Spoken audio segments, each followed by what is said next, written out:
the most natural thing to do is to look for who's at Fault. correct, who's to Blame. and we tend to think that once I've figured out who's to blame, then everyone else is innocent. Pure as the driven snow. Why do you guys think we go there? We go to that blame. Oh Yeah. my.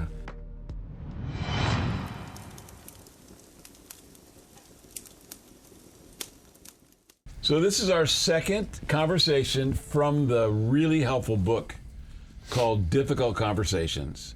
So we're having courageous conversations about difficult conversations. Beautiful. And Difficult Conversations was written by three authors, Stone, Patton, and Heen. They were members of the Harvard Negotiation Project, which was employed in really significant, high-profile conflicts that needed resolution. And these guys and gals, these women and men, were the resolution experts, if you will. They have written a book, Difficult Conversations, that is the most practical, helpful book I think I've ever read, which is to say that it's been really helpful for me and the people I coach. So with that as a tee up, the second principle from the book that we want to invite you into and to consider is that every party in a conflict has a contribution of some kind. And that culturally is not something that we're attuned to. When there's a conflict, the most natural thing to do is to look for who's at Fault. correct, who's to Blame. Yeah, the lawyer. The blame litigation. and fault, right? Yeah. So we want to go there, and the problem with that is it closes down learning. The biggest problem with fault and blame is it really cuts off the possibility of learning. Which, going back to our last conversation about having learning conversations, basically makes it impossible. So we want you as Christian leaders to be able to navigate conflict, see conflict as an opening. We said last week, or last time, that conflict is an opening for intimacy, which is completely counterintuitive. Because we would think if you and I have a conflict, that's going to be the opening to maybe terminate the relationship, Disrupted. may make matters worse. We may end up estranged. I'm not saying conflict guarantees intimacy, but what I am saying is conflict makes possible a connection at a deeper level that we would have never had we not had the conflict and walked in it or into it. So we want to reframe the cultural understanding that in conflict, typically, somebody has to be wrong and therefore deserves to be blamed. Say that again. Same thing I said. We want to reframe the cultural understanding that in conflict, somebody must be wrong and therefore deserves to be blamed. Right. By understanding the reframe. What if conflict was not just or only an invitation to intimacy? What if we could grow our understanding to better understand conflict as normal, expected, and actually healthy to provoke deeper and better understanding? That's the conversation we want to have. Yeah. So having said that, what arises in you, Nick? I saw just like, whoa, okay. I mean, I was just getting ready for you to create conflict right now for the sake of learning lessons. just so we could all experience. Right. Well, let me blame Kirk and see what comes out. So, no, that's great. What comes up for you guys? I mean, it's so funny thinking about blame. When I think about blame, I think about who's responsible for this. There you go. Which is the question that our litigious society loves to ask. And it's interesting hearing this conversation come up from you guys and from the authors, because I don't think that I had consciously realized how deeply that sort of the law idea, and if you've broken the law, what did you do, has crept into everyday, all the time life that we're all living. We're all living with that all the time. And I mean, of course, we see it everywhere, like cancel culture. Oh, Right. yeah. Right. We see It's it all pervasive. over it's pervasive. But the thing you're saying is it's also in our relationships. Yeah. It's so seeped into our relationships, Totally. this litigious paradigm. Totally. You know, you're wrong, I'm right. And yeah, that's what I was going to You say. is deserve I judgment. think it's seeped into our relationships, and the bent is to figure out if I'm upset, whose fault is it? Yeah. Who's Yeah. to... Who's to blame? Yeah. Yes. Which is Yeah. It's hitting me like, I mean, it goes back to the Garden of Eden, right? oh no. All the way. All the way back. The You blame- talking the about that blaming. woman that gave me that apple? No, I'm joking. But Yeah, right. I know. For real. The blame's passed, Yeah. but it's so interesting because just fundamentally, it seems like that would be absolutely grace, absent of grace. Yeah. And so we are when we are operating in blame. My hunch is that grace is very, very far from the moment. Yeah. Yeah. Yeah. For sure that. And I heard you guys talk about contribution. That's where I was Everyone gonna go. has contribution. That's where I was going to go. And yeah. that, when I think about, let's say, it's my wife and I are in a conflict, and my first thought is, well, she did this and I'm upset, or she said this, or whatever. I don't know what the situation is.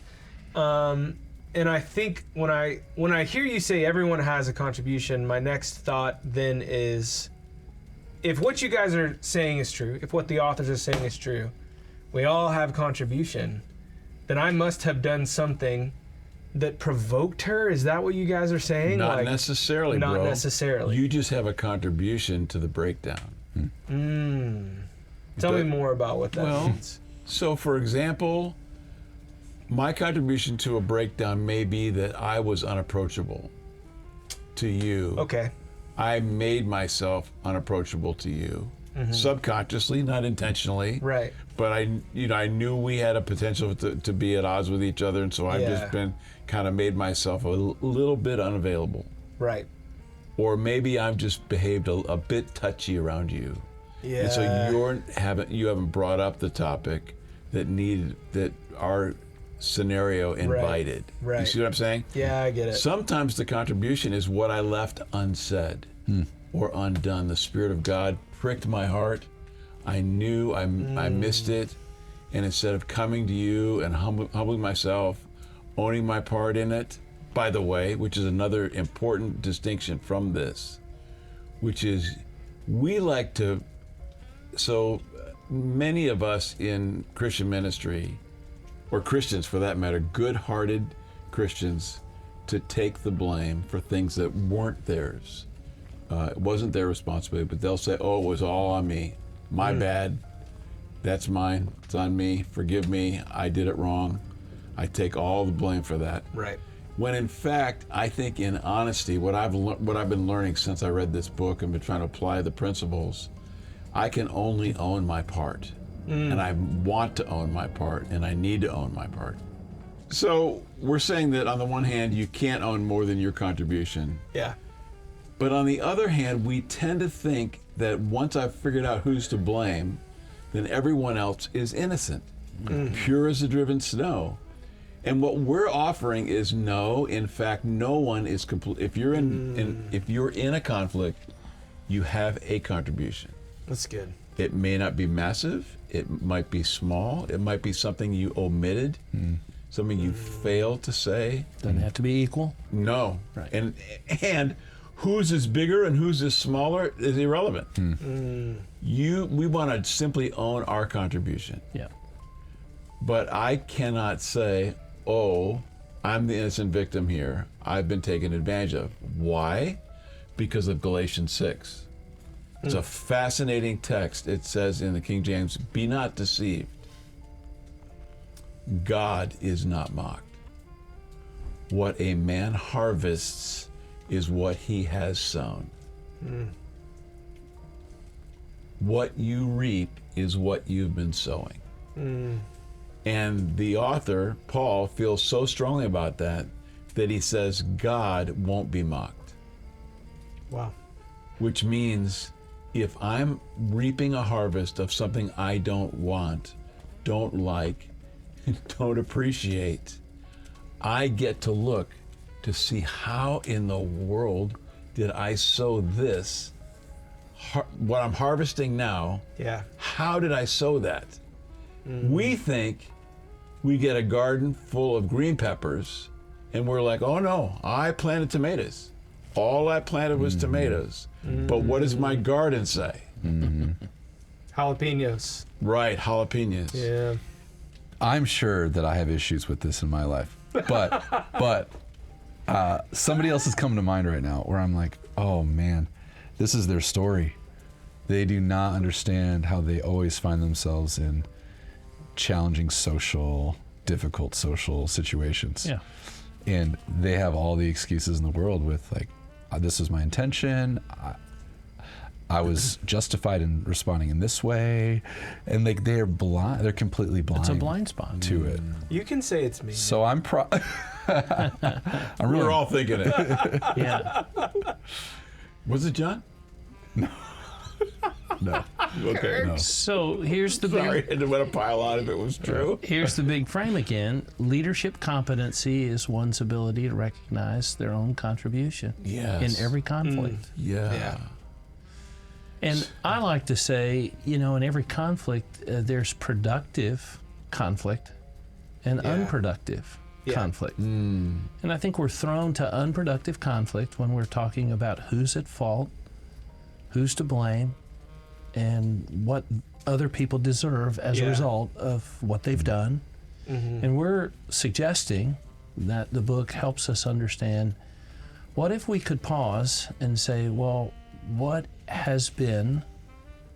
is my contribution to the conflict? How does that simple ownership Yeah. change the The dynamics? paradigm. Yeah, right? the paradigm. I think what it- do you guys It think? feels relieving to me. What do you And mean? here's, as we're talking about this, I'm thinking that I'm often have been so busy, if I'm really honest with myself, in conflict, trying to assign blame, whether it's me or the other person, so that I can know if I'm guilty or innocent, and then Right. move on. Yeah. And I think it feels relieving because we can be done with that and just say that I've got a contribution, where is it? Yeah. And that feels way more, actually, that feels less stressful to me than trying to figure out if I'm guilty or innocent and prove it to whoever I'm talking to. Yeah. Yeah, I was gonna ask why do you guys think we go there? We go to that Yeah. Blame. blame. Oh my. Well, I'm a J on Myers-Briggs, so the stronger your J, the more vulnerable you are to judging. That's what the J stands for. And judges love to pass judgment. Because I like closure. As a J, I really like closure. I like my conflicts resolved. I don't like things left unresolved. I don't like ambiguity. I don't like paradox. I really don't like those things. And so I would rather make a poor judgment, but a judgment that's final or feels final, because it gives closure to that scenario, that situation. Is that helpful? Yeah. You guys are different. The two of you are different. How would you respond to that? I was going to ask you what's behind the question for you. Just wondering why we're so susceptible and so prone to it. And what would you think? I guess my first reaction is, inside of my own heart is still a lack of understanding around grace, and so I run to self-righteousness. So I think I probably feel like if I can point the finger, justify my own actions, I don't need grace, and I maybe then don't have to give it too. I don't know, So that's interesting. It's like the sin vulnerability for me probably is an orientation to want to be able to conclude that I don't need grace. That's Yeah. Yeah, isn't that cool? yeah. So, Kirk, give us a story about Sure. when you had the opportunity to own or not own a contribution in a conflict. Yeah. So I served on a church staff for 6 years. And my story is that I served faithfully, humbly, selflessly, devotedly, right. And 6 years in, I had a conflict with my lead pastor who accused me of being out to destroy his church and destroy his ministry and destroy his family and destroy his marriage. And he accused me of those things. And It's pretty strong. Yeah. and there was such a harvest of distrust toward me, and I completely interpreted this as unjust, unfair, undeserved, and unexpected until somebody challenged me that God can't be mocked. And if God can't be mocked, Galatians 6:7, then I have somehow sown distrust in my relationship with him. And it took me a while to realize and remember and own that the very first conversation I had with him in person, I asked him, "Who are you accountable to?" And he angrily answered, "Jesus, nobody but Jesus. And I'll never be accountable to another human being." And I sat in the back seat of his car and thought, oh no, this is bad. And I sowed distrust.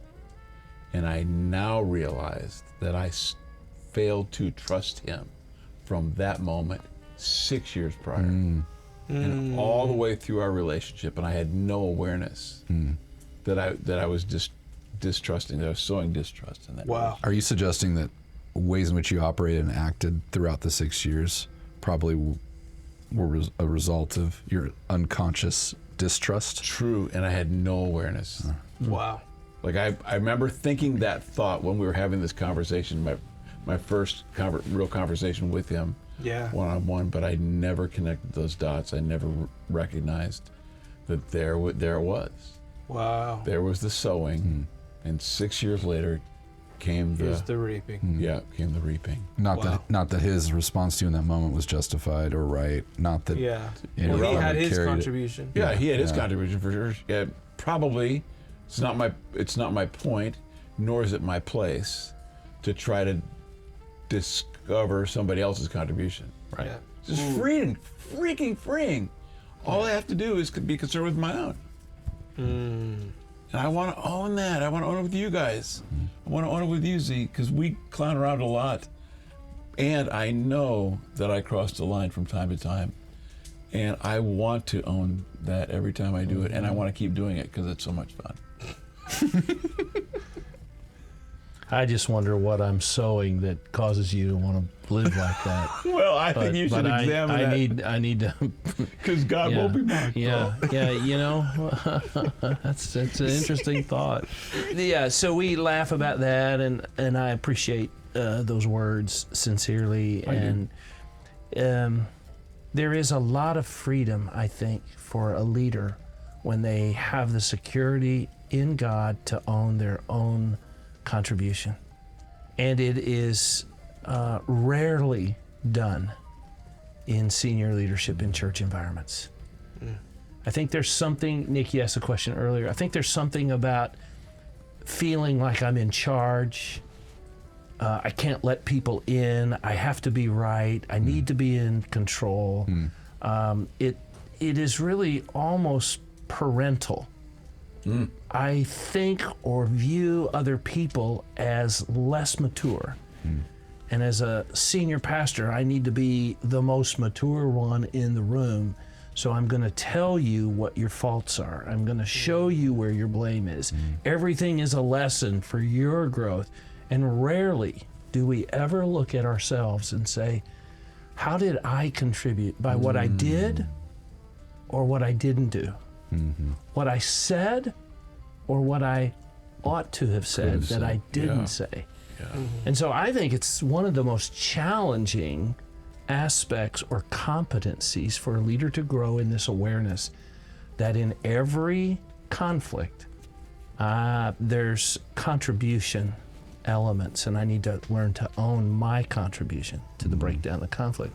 I think it's really challenging and really freeing and beneficial when I can come to that. What do you think? It's fascinating to think about. Probably the normal default is to just say I didn't do anything. Right. Yes. Yes. Therefore, I don't deserve your response to me. Yeah. And it does seem like a whole nother level, a whole nother layer, a whole nother observational, maybe skill to be able to go, what could I have done in terms of what I didn't do that I should have done, right? Yeah, what did I leave undone? What did I leave undone? Yeah. Yeah. And it underscores a posture of honesty and real humility. Yes. Which I'm going to assert changes potentially the whole conversation with somebody who is upset or critical or demanding, is to say, let's slow this thing down. I want to own this part. And it creates the possibility for deeper understanding for both parties. And that's the doorway to intimacy. There you go. Imagine that as a goal. That in conflict, the goal is for each of us to have deeper understanding, mutual understanding. It's good. It's crazy. It's crazy. Rather than being right or getting our way. Exactly, which is the human tendency. We saw out for that. It's like the booby prize. That's it. It's like, yeah. See, I'm right. Prioritizing. Yeah, I'd say this. One thing My I'd perspective is perfect. Yeah. My vision is clear. Which ultimately prioritizes a thing over a person Yeah. Right. or relationship. Yeah. And it's interesting, God doesn't do that with us when He could. Instead, He chose to send Jesus. Yes. Right? Yes. Guys, what's a takeaway from this conversation on contribution? What you guys said at the very beginning, just that in every conflict, every party has a contribution.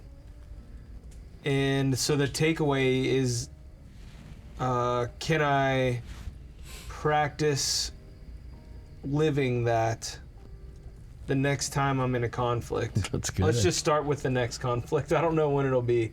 Yeah. But the next time I'm in a conflict, can I begin asking myself, how did I contribute to this? Beautiful. Yeah. Rather than asking myself, whose fault is it? Yeah. Yeah. Yeah, I mean, maybe mine is the idea that there are things left undone. I could be more intentional with actively loving somebody in a moment. Right. Like where your contribution could have been at. Right. Yeah. Yeah. Yeah. So, guys, we want to bless you with the awareness that in every conflict, there is a contribution for you to own, and to do it with clarity and humility. And we bless you with the security that comes from knowing that conflict can be an invitation to greater intimacy and understanding. So as you lead in your own environments and conflict is inevitable, welcome it as the invitation of God to provoke deeper understanding and greater intimacy. In Jesus' name, amen.